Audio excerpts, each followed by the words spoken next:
Hai, saya El, dan ini adalah Talk Komputer episode ke-64, Ransomware Lockbit yang menyerang Bank Syariah Indonesia.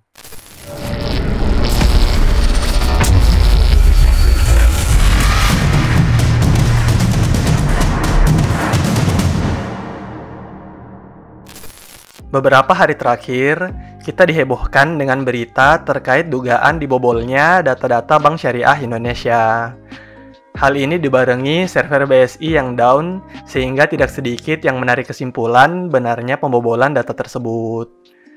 Sejak beberapa hari yang lalu, tidak sedikit penonton channel Pace Komputer yang meminta pembahasan terkait BSI ini melalui kolom komentar maupun pesan Instagram. Meski sudah berniat membuat pembahasannya, saya merasa perlu menunggu hingga hari ini, di mana deadline yang diberikan Lockbit kepada BSI jatuh tempo, sehingga bisa membahas secara menyeluruh dan tidak sepotong-sepotong. Apakah benar Bank Syariah Indonesia dibobol ransomware Lockbit? Data apa saja yang diambil dari pembobolan tersebut? Berapa tebusan yang diminta Lockbit kepada BSI? Dan apakah saldo kita sebagai nasabah akan aman-aman saja setelah kejadian ini? Mari kita bahas.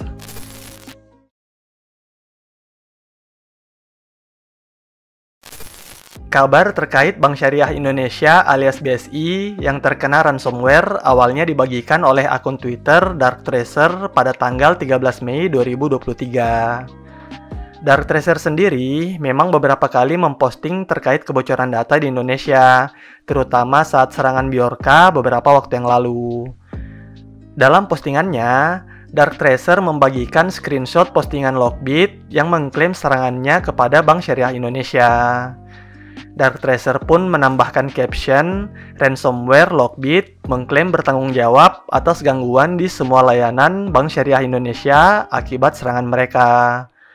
Lockbit juga mengumumkan bahwa mereka telah mencuri 15 juta data pelanggan, informasi karyawan, dan sekitar 1,5 terabyte data internal.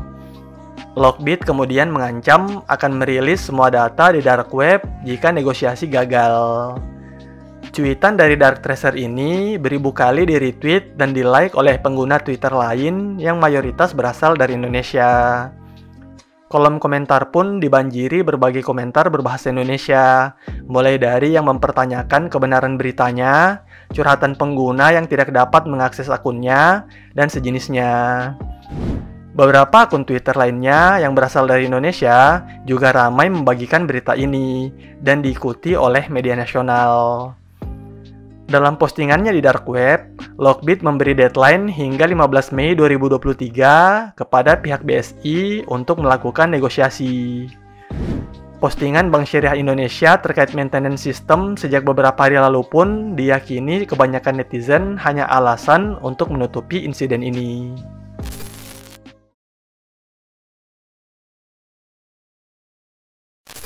Secara sederhana, ransomware adalah malware yang mencegah pengguna untuk mengakses data mereka atau terkadang mengancam akan mempublikasikan data tersebut kecuali uang tebusan dibayarkan. Indonesia sendiri sempat dihebohkan dengan ransomware jenis WannaCry pada tahun 2017 yang berhasil menginfeksi hingga ratusan ribu komputer di dunia, termasuk Indonesia. Dalam skala kecil, biasanya individu yang terkena serangan ransomware akan mendapati file-file mereka terkunci dan hacker meminta tebusan uang dalam jumlah yang relatif kecil sebelum memberi kunci yang dapat mengembalikan file mereka seperti semula. Dalam skala besar, serangan ransomware menyasar perusahaan-perusahaan besar, perbankan, atau bahkan pemerintahan. Berbeda dengan skala kecil yang mengunci file korbannya, hacker biasanya mengambil data sebanyak-banyaknya, lalu mengancam akan menyebarkan data tersebut kecuali tebusan dibayarkan. Dan berbeda dengan tebusan di serangan skala kecil yang bisa hanya ratusan hingga ribuan dolar, tuntutan skala besar bisa mencapai jutaan dolar. Serangan ransomware skala besar inilah yang diduga menimpa Bank Syariah Indonesia.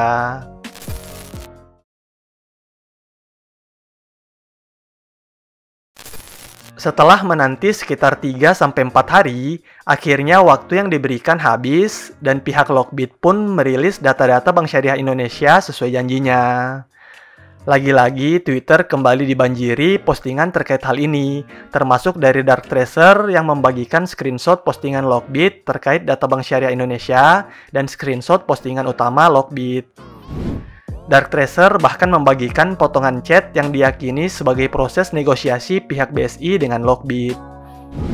Pengguna bernama Teguh Aprianto pun menambahkan estimasi total data yang dibocorkan ada 8.133 file, termasuk informasi pribadi 24.437 karyawan BSI dan total dokumen internal sudah masuk ke list yang telah dibocorkan lebih awal. Beredarnya file BSI yang dirilis Lockbit ini membuat banyak orang, terlebih nasabah bank terkait, jauh lebih panik dari sebelumnya. Sebab beberapa orang bahkan berkata, informasi password baik karyawan maupun nasabah juga ikut bocor dalam insiden ini.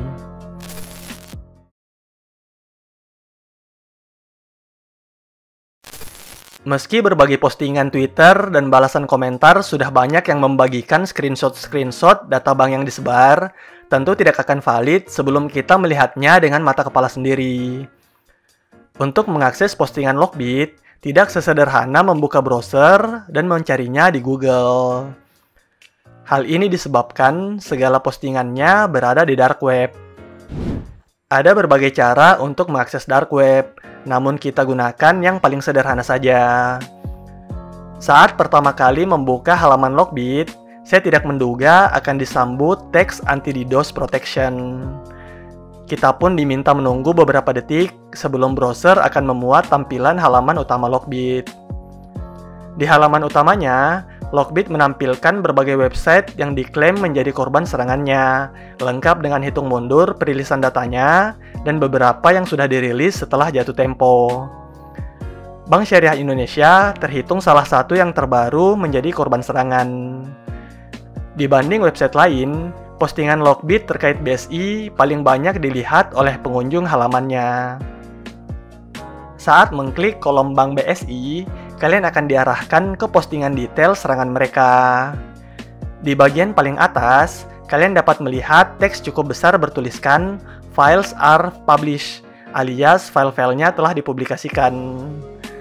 Selanjutnya, Lockbit memberi rekomendasi kepada nasabah yang merasa dirugikan untuk: pertama dan paling penting, berhenti menggunakan Bank Syariah Indonesia.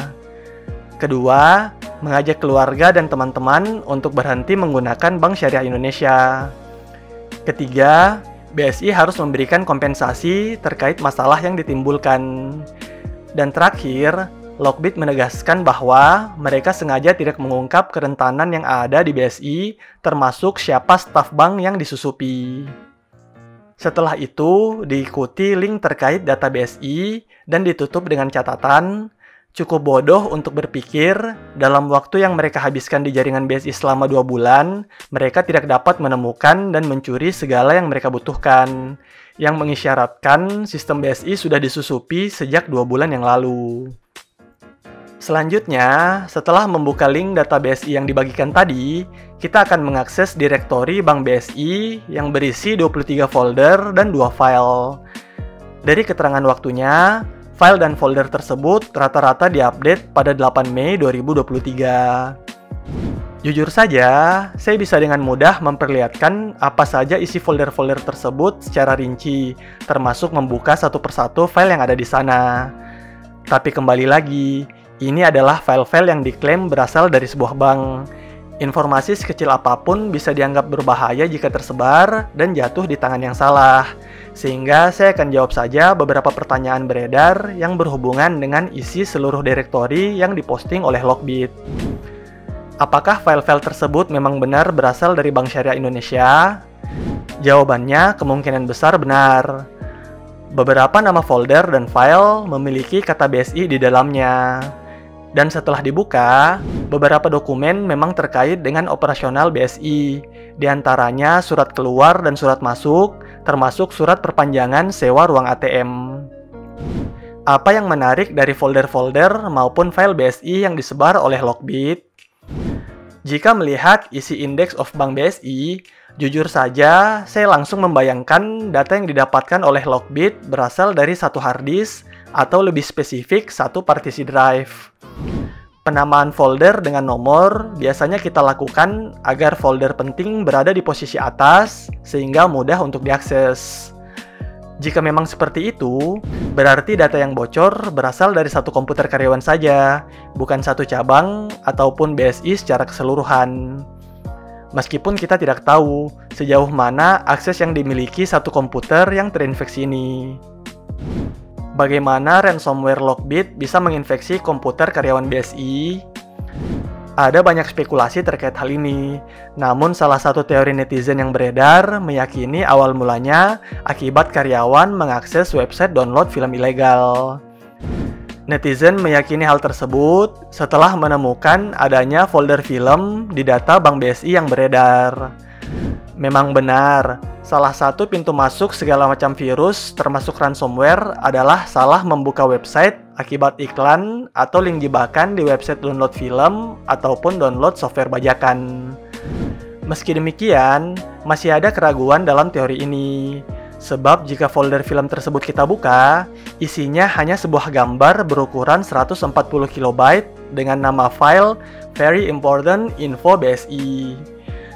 Gambar tersebut menampilkan meme populer This is Fine dengan gambar karakter kartun ditempel foto Heri Gunardi yang merupakan CEO BSI.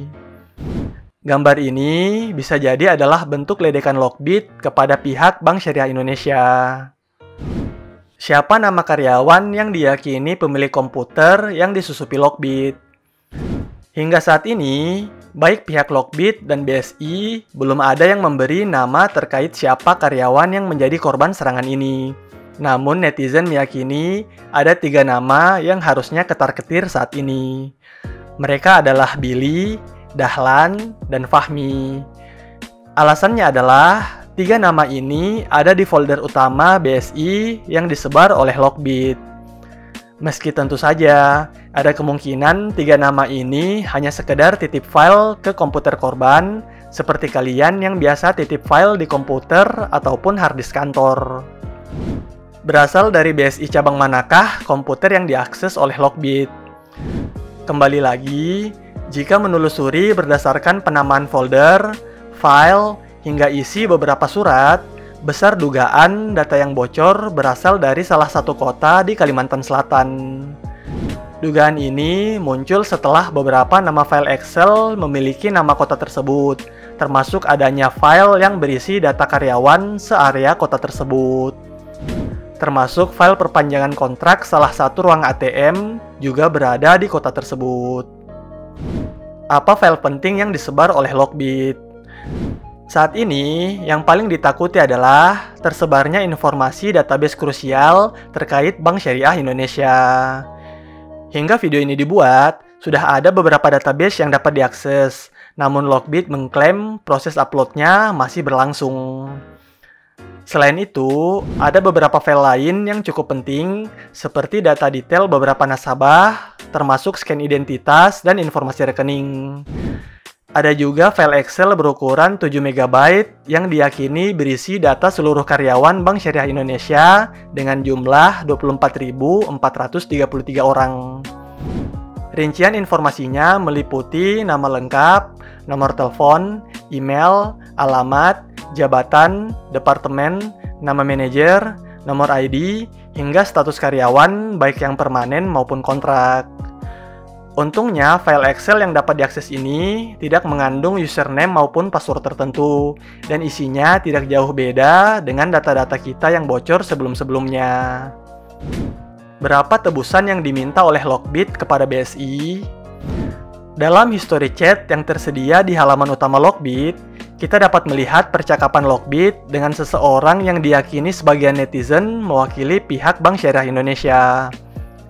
Di awal percakapan, Lockbit diminta memberikan bukti atas klaimnya. Singkat cerita, Lockbit memberi 2 file, yakni Banksbit3 dan Proofs dalam format zip. Lockbit juga membagikan beberapa database kepada lawan bicaranya tersebut. Singkat cerita, data Lockbit ditawar dengan nilai $100.000, yang kemudian dibalas Lockbit dengan jawaban $20 juta. Kemudian nilai ini ditawar menjadi 10 juta dolar dengan syarat Lockbit memberi satu username dan password yang ia curi. Setelah itu percakapan berakhir dengan Lockbit yang dighosting. Bagaimana? 20 juta dolar? Kalau dengan kurs sekarang nyaris 300 miliar rupiah. Buset. Kurang lebih, demikianlah pembahasan singkat terkait Lockbit 3.0 dan Bank Syariah Indonesia. Apakah berbahaya? Tentu saja. Terlepas dari ada tidaknya data username dan password di dalamnya, data perbankan tetap saja sangat sensitif. Dokumen-dokumen hasil scan memangnya tidak bisa disalahgunakan. Dokumen-dokumen informasi pribadi karyawan memangnya tidak bisa dipakai buat menipu. Meski demikian, ada satu hal kecil yang patut disyukuri. Untuk mendownload satu file dari postingan Lockbit, susahnya minta ampun. Dengan akses yang umum dipakai pengguna dark web, kecepatan downloadnya bisa jadi hanya di kisaran 4 KB per detik. Jangankan untuk mendownload file database yang bergiga-giga, file kapasitas 7 MB saja luar biasa melatih kesabaran. Selain itu, kalian pasti berpikir, kok bisa-bisanya pihak BSI tidak menebus data-data tersebut? Masalahnya adalah, jika kita berurusan dengan ransomware, meski sudah dibayar, tidak ada jaminan data kita akan seketika dihapus. Bisa jadi setelah itu pun, kita akan terus-terusan diperas dengan alasan lain, atau mana tahu hacker tersebut muncul dengan identitas lain dengan ancaman yang sama. Selain itu, jangan sampai sudah dibayarkan, ternyata data yang diambil tidak begitu penting. Jika ada waktu lebih, saya akan buat penjelasan yang lebih detail terkait ransomware yang memang sudah memakan banyak sekali korban. Saya pribadi pernah menghadapi ransomware dan beruntung berhasil mengembalikan data yang dikunci tanpa membayar tebusan. Kita sama-sama berdoa, semoga tidak ada satupun nasabah Bank Syariah Indonesia yang dirugikan, semoga pelakunya bisa ditangkap, dan semoga sistem perbankan Indonesia ke depannya bisa lebih baik lagi. Sekian Talk Computer episode kali ini, sampai jumpa di episode berikutnya. Bye!